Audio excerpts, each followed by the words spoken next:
Jadi kencingnya itu keluar sendiri yang tidak bisa dikontrol oleh kemauan kita. Jadi keluarnya kencing sendiri itu tanpa dikontrol oleh pikiran kita. Jadi keluar terus, atau keluar itu pada saat keluar kita tidak bisa kontrol.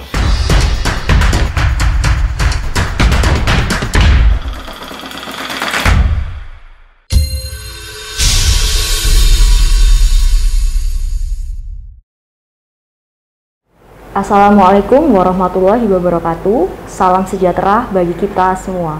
Kembali lagi bersama kami di STJ TV, mengedukasi, menginspirasi. Bersama dengan saya, Veronica Intan Krismaningrum. Pada kesempatan kali ini, kita akan membahas sebuah topik mengenai inkontinensia. Langsung saja kita bahas dengan ahlinya, pada Profesor Dr. Sutoyo, dokter spesialis urologi konsultan. Assalamualaikum, Prof. Waalaikumsalam warahmatullahi wabarakatuh. Alhamdulillah sehat-sehat. Baik, Prof. Ya. Pada kesempatan kali ini kita akan membahas mengenai inkontinensia. Mungkin bisa dijelaskan, Prof, sebenarnya apa sih itu arti inkontinensia, Prof? Menurut agar masyarakat awam mengerti. Inkontinensia itu artinya tidak bisa menahan. Jadi ini tidak, kontinen kan menahan. Jadi tidak bisa menahan. Jadi inkontinensia itu ada dua, biasanya adalah inkontinensia alwi, yaitu tidak bisa menahan berak. Inkontinensia urin artinya tidak bisa menahan kencing. Yang kita bahas hari ini tentang inkontinensia urin ya. Inkontinensia urin artinya tidak bisa menahan kencing. Jadi kencingnya itu keluar sendiri yang tidak bisa dikontrol oleh kemauan kita. Jadi keluarnya kencing sendiri itu tanpa dikontrol oleh pikiran kita. Jadi keluar terus, atau keluar itu pada saat keluar kita tidak bisa kontrol.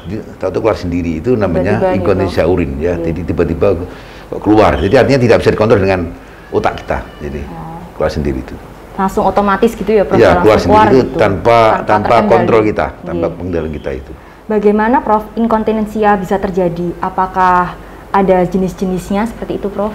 Jadi memang inkontinensia itu kita bagi, ada namanya stres inkontinensia. Stres inkontinensia. Jadi artinya keluar kencingnya itu yang tadi itu keluar yang tidak bisa dikontrol tadi itu pada saat ada tekanan perut yang meningkat. Misalnya apa? Misalnya pada saat batuk ya, tertawa, bersin, atau pada saat dari perubahan posisi dari duduk kemudian berdiri, atau pada saat kita berlari, itu kadang-kadang keluar sendiri, itu namanya stres inkontinensia ya. Pada saat tekan perutnya dia keluar, itu stres inkontinensia. Pada saat olahraga misalnya keluar sendiri, itu namanya stres. Saat ketawa juga stres. Ketawa itu juga bersin, batuk dan sebagainya, itu namanya stres inkontinensia.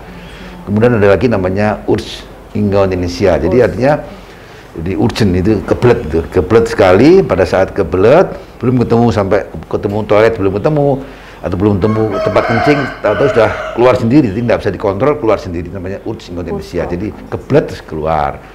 Ada juga yang namanya overflow inkontinensia. Overflow inkontinensia itu kandung kencingnya itu penuh sebetulnya. Penuh berarti kan, penuh itu kan retensi sebetulnya ya, retensi, tapi dia keluar sendiri. Jadi overflow, jadi penuh tapi keluar.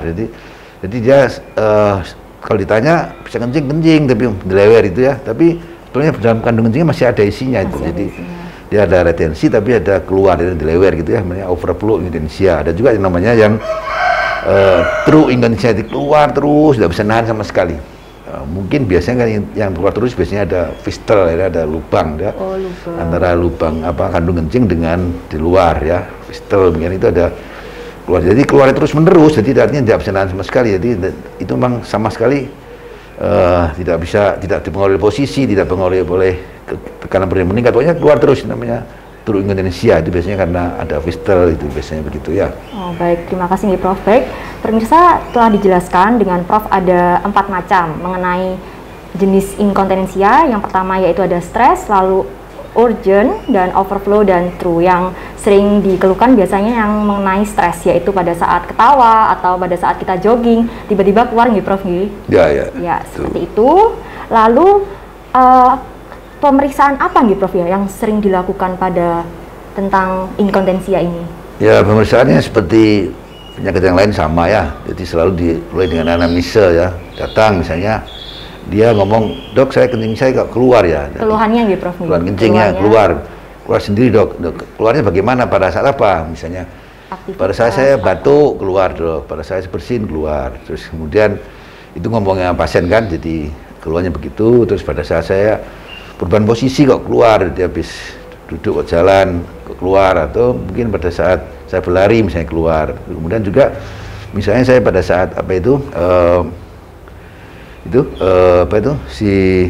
misalnya pada saat kebelet kencing, misalnya saya ke toilet ya, misalnya ke pada saat pergi kok saya mau kebelet kencing tahu belum sampai ketemu sudah keluar duluan, bisa begitu. Terus bisa juga ada keluarnya, saya keluar terus kencingnya itu. Kapan keluarnya? Terus menerus keluar terus. Nggak berhenti ya, Bro. Artinya jadi keluarnya itu sesuai dengan jenis daripada stres. Jadi keluarnya itu sesuai dengan jenis inkontinensianya. Ya.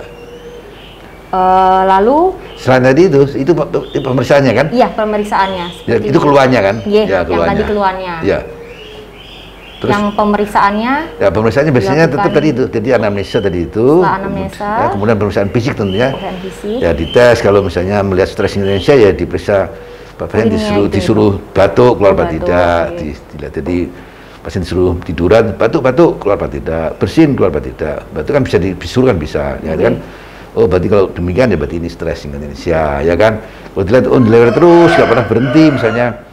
Kalau dilihat fisiknya kok dilihat secara fisik kelihatan terus, berarti kemungkinan dia turun Indonesia itu. Kemudian dilihat kok ternyata buli-bulinya kan kencing nggak penuh, berarti mungkin dia overflow, ya kan? Itu kan. Jadi artinya itu pemeriksaan fisik juga kira-kira sesuai dengan tadi itu, sesuai dengan macam dari itu. Kalau yang laboratorium mungkin ada Prof yang jadi itu setelah pemeriksaan fisik tentunya kita perlu penunjang ya, tentunya biasanya kita yang sering untuk Indonesia ya selain laboratorium tentunya dengan imaging misalnya. Kalau ada vestel misalnya ya kita lakukan fotosistografi misalnya. Sistografi disemprot dimasukkan kontras, ada enggak itu salurannya, itu yang itu keluar apa tidak itu dilihat butuhnya, ada yang ada kontras yang keluar, atau mungkin dengan foto-foto imaging yang lain misalnya dengan intravenous filografi, ada IVP atau dengan CT scan dan sebagainya, itu bisa juga. Kalau banyak lah pemeriksaannya. Fistel gitu gimana Prof? Apa? Kalau misalnya tidak ada fistelnya, apakah juga sama pemeriksaan? Ya, pokoknya secara standarnya itu. Tapi tentunya dokter tahu ini perlu perusahaan ini kan tentunya dokter tahu lah. Perusahaan itu. Jadi artinya sudah standar ya, terlalu dengan anamnesa dan fisik, kemudian perlu imaging kalau perlu ya. Ya, diperlukan begitu ya. Baik teman-teman, jadi pemeriksaan yang dilakukan yang sudah diberitahu oleh Prof yaitu seperti anamnesa, lalu pemeriksaan fisik, pemeriksaan fisik saat batuk, berbaring, apakah keluar atau bagaimana, dan ada pemeriksaan penunjang juga tentunya seperti imaging dan lain sebagainya, nanti akan dilihat pada dokter ahlinya langsung. Baik Prof, mungkin ada 1-2 buah kata untuk closing statement pada pertemuan kali ini Prof, agar masyarakat mengerti bahwa poin apa sih yang kita dapat dari inkontinensia ini, kan pada awal pada mengerti tentang hal ini Prof, mungkin bisa dijelaskan. Sebelum itu mungkin jadi penanganannya lah ya. Penanganannya kalau ada inkontinensia ditangani seperti apa. Jadi setelah dilakukan diagnosanya sudah tahu, sudah ditegakkan dengan jenisnya apa, jenis inkontinensia ya tentunya sama dengan itu. Terapi sesuai dengan jenisnya tadi itu, misalnya macam tadi, ya, jadi orang yang stres Indonesia itu biasanya karena kelemahan otot dasar panggul ya, itu dasar panggul lemah sehingga sehingga mempengaruhi sphincternya itu kurang kuat juga, kurang kuat sehingga perlu dilakukan penanganan. Selain obat-obatan juga dilakukan fisioterapi biasanya dengan olahraga, tentunya bisa ikut senam kegel, kemudian juga senam yang ringan-ringan seperti itu, senam yang bisa menggerakkan duburnya itu dikerutkan gitu untuk menguatkan sphincter. Pada saat kita nunggu kita istirahat, digerakkan duburnya, dikontrasikan duburnya itu, digerakkan buka itu bisa digerakkan sehingga itu melatih sphincternya itu, melatih ototnya tadi, atas sphincter itu dubur, jadi digerakkan di tahap seperti orang menahan berak itu, keluar lagi, itu bisa menguatkan sphincter di situ sehingga nanti bisa terjadi bisa mengobati tadi fisioterapi tadi itu ya, kemudian juga perlu ya kalau memang sebenarnya ada fistel yang mungkin dioperasi gitu ya. Jadi penanganannya tergantung daripada jenisnya tadi itu, jenis daripada inkontinensia. Baik, kalau misalnya yang tadi disebutkan oleh Prof seperti senam itu dilakukan 1 hari berapa kali gitu Prof? Ya biasanya senam kalau yang Tapi yang menggerakkan dubur tadi ya sesering mungkin. Oh, sesering mungkin ya, Prof. Mengontraksikan dubur itu sesering mungkin ya, sesering mungkin. Jadi ya bukan per hari, sesering mungkin dikerjakan itu ya, sambil istirahat itu, sambil nganggur, bisa mengeluarkan dubur dan olahraga tentunya. Senam itu penting ya. Oke. Siap. Matur nuwun sangat Prof atas ilmunya hari ini Prof nggih. Semoga bermanfaat bagi kita semua. Baik teman-teman, itu tadi sudah disampaikan oleh Prof Sutoyo mengenai dari anamnesa dan keluhan-keluhan dan jenis-jenisnya. Semoga bisa bermanfaat buat pemirsa di rumah ya, dan jangan lupa kalau ada keluhan yang mengenai tadi langsung aja ke dokter terdekat agar diperiksakan. Baik teman-teman, sudah selesai pertemuan pada kali ini. Semoga ilmunya bermanfaat bagi teman-teman di rumah ya. Terima kasih nggih Prof pada kesempatan kali ini bersama STJ TV mengedukasi, menginspirasi. Assalamualaikum warahmatullahi wabarakatuh Prof. Waalaikumsalam warahmatullahi wabarakatuh. Bersama STJ kita semua sehat dan cerdas.